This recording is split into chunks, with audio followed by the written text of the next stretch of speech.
Ha, salam qardaş. Bax, sağ dediyim heyvanlar bax bunlardır.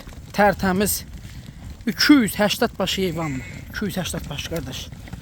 Bu günlərimdə mart ayının 21-i.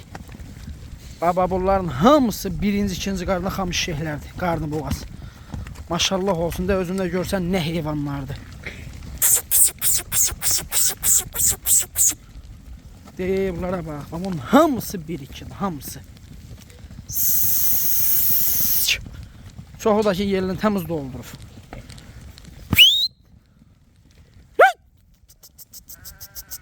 Deyir bu bozlara bax.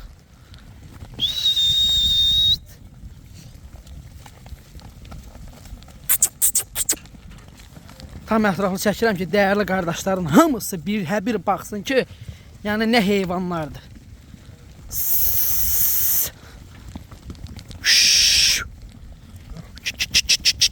Hey.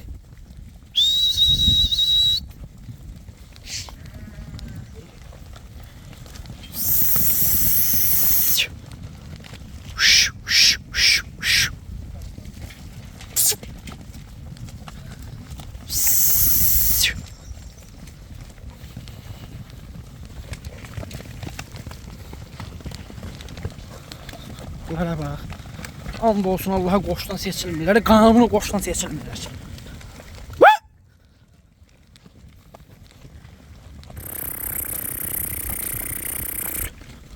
Bunlara bax, bas toğluya bax, ay nəndən ölməsin ha.